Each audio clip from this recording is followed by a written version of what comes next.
Poised for potential land expansion, the tribe is playing a growing role in the southern Nevada economy while advancing new wellness programs for its members and thousands of urban Indians. Here to expand on those topics and more is Benny So, Las Vegas Paiute Tribe Chairman. Chairman, thank you for joining Nevada Week. Thank you for having us. So the land expansion that I mentioned, that is part of the lands bill in Congress, formerly known as the Southern Nevada Economic Development and Conservation Act. We've talked about it on this program. It's meant to open up federal land to build houses on. There's also a conservation aspect. And what would it mean for your tribe? Would be able to put a bigger footprint for our tribes. Having that much acreage is added to the existing 4,000 acres would improve our economic development and improve our traditional homelands. We once had about 2.5 million acres, spanning from southern Utah, southern Nevada, tip of northern Arizona, all the way down through southern California. So to get that little bit back, I think would help boost our economic development, some tribal homes, and some, obviously would help out, the surrounding areas, with the growth in Nevada. And this would be near Snow Mountain, where you already have a reservation, and this would add on to it, and you would plan to develop it. What would you do with that land, do you know? Right now, we're still in the planning stages. We have some ideas potentially for some of that land use. Some of it, we would be trying to help out, the local installment of Creech Air Force Base, potentially, expanding for airmen housing there, to help them out with some things, and we know that the energy corridor is running through that way. So, partnering up with that type of utility, and being able to provide possibly some tribal homes for our tribal members. Wow. Are there efforts to mine in that area right now? Right now we're in a co-stewardship with BLM right now, so all of those things are a no-go for potential mining. We definitely don't want anything like that around there. We're close to the Tule Springs Monument, which is part of our cultural, significance of the tribe. That's part of our creation story. So yeah, I don't think there's going to be any mining up in that area. Okay, and the area that we're talking about is also where the Las Vegas Paiute Golf Resort is. 3 courses, first opened back in 1995. How has that impacted the tribe that you now help oversee? It's a huge impact. That's one of our economic drivers for the tribe, along with our smoke shop and our Nauvoo cannabis marketplace.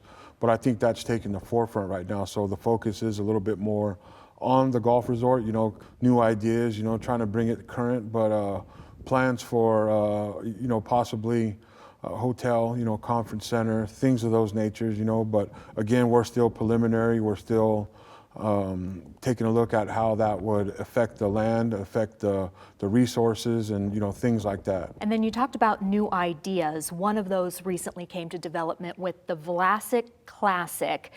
Tell me about that. Well, I think it's the first of its kind. It's the first full consumption golf tournament, and I don't know how people feel about that, mixing marijuana consumption. Yes, marijuana consumption, no alcohol. They have to stay completely separated, per the state and per the tribe's, regulations. But it's a full consumption cannabis, golf tournament. Golf tournament. Yeah. Was that early November that happened? Yes, it was the 8th of November. And how did it go? I think it went well. Well served for the cause that it helped out. The Last Prisoner Project, and will you tell us about that? Yeah, so people that have been incarcerated for cannabis, cannabis use, in small amounts that they are not considered, prohibited now. So what that does is that creates revenue, for those inmates to be helped out, with their fighting their cases, getting some of those cases overturned. Especially their nonviolent, convictions. So I think it's a good cause. People who are still serving time for a substance that is now legal yes. in many places. The cannabis industry in Nevada, you had a big role in getting your tribe involved in that. You opened one of the largest dispensaries in the country at the time. That was back in 2017. That is the New Woo Cannabis Marketplace located. We have two locations. So we have one downtown on our downtown reservation. It's on Main Street in between Owens and Washington. And then we have a sister store out at Snow Mountain. Okay. So that's, we call that New Woo North. Okay. And for our viewers who are unaware of the colony that you have in north of downtown, will you tell the story of how that came to be?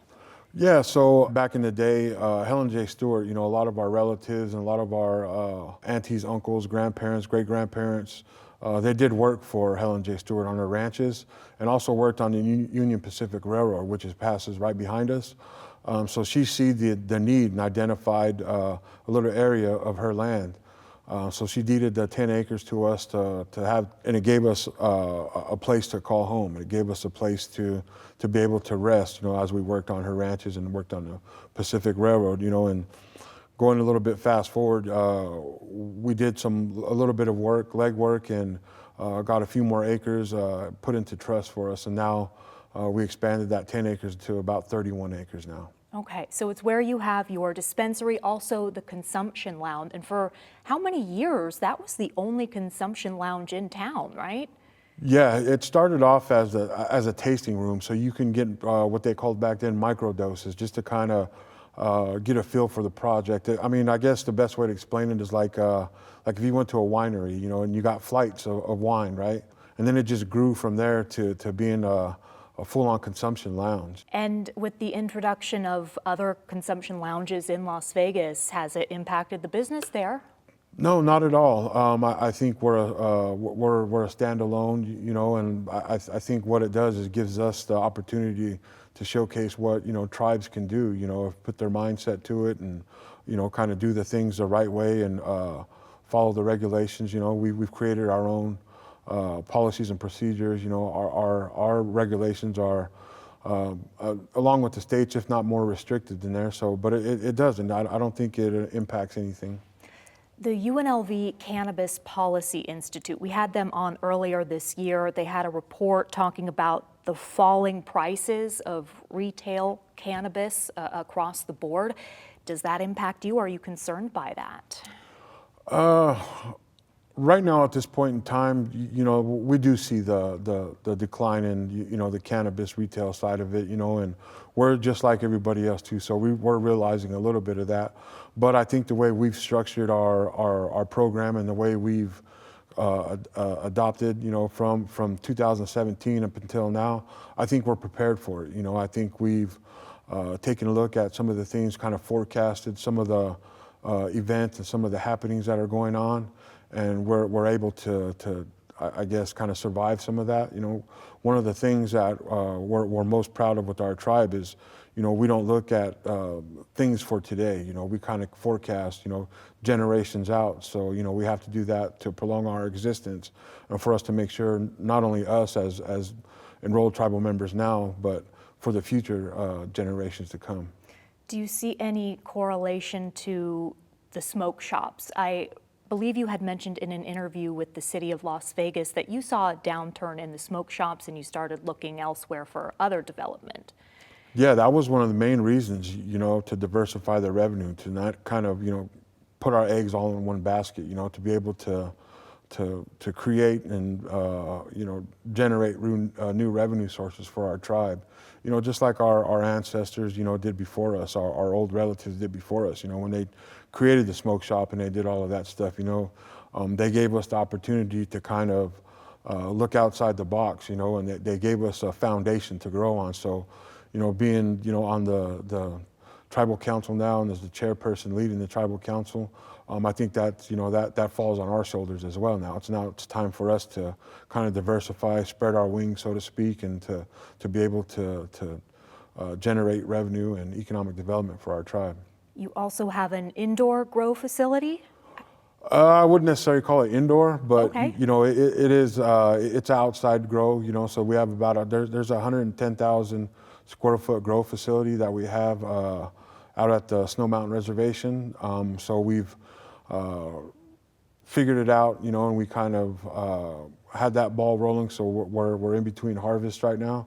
So And the first climate harvest is was, suitable for that then. yeah, again, being able to figure things out and being able to kind of go with the flow and see what works and not works, being able to grow grass out there is not too much of a difference. Okay, because that was another point the Cannabis Policy Institute had, was that indoor growing is so expensive, and if interstate trade is ever allowed, it's cheaper to grow in California, it'll be cheaper to buy here, and perhaps local growers are going to be out of luck, but it sounds like you have that kind of planned out. Okay, a couple more topics. We were fortunate to go to the grand opening of the Gym and Wellness Center at the Colony earlier this year. How was that made possible? Why was that important? I think what made it possible is, the partnerships that we have, and some of the federal funding that we received, through the Special Diabetes Program for Indians, some HUD grants and, things like that. The tribe put a little bit into it. I think what's special about that and what benefits the tribe and the tribal community in Las Vegas is that we're able to educate, we're able to provide a place for, nutrition, health and wellness, and some traditional holistic healing, as far as that goes, and it brings our community back together. We're starting to lose some of our culture, we're starting to lose some of those things, but I think having the wellness center, being able to provide, nutrition classes, cooking classes, craft fairs, things like that, basketball tournaments, being able to have that and the accessibleness of having that in downtown, why not? And it's a true benefit for all of our tribal youth. A lot of our members are up in age, trying to get there. So getting them back on that health track and getting them back, with their wellness and health, I think it's beneficial. And so you brought up the federal funding that made that possible. Have any of the federal funding cuts recently impacted your tribe? No, not necessarily. Again, we're a tribe that's kind of forecasted. We kind of think ahead of a little bit ahead. So I think what helps us out is our tribe is pretty much self-sufficient, and we try to do as much as we can for both our businesses and our tribal members. Las Vegas Paiute Tribal Chairman Benny So, thank you so much for joining Nevada Week. Thank you.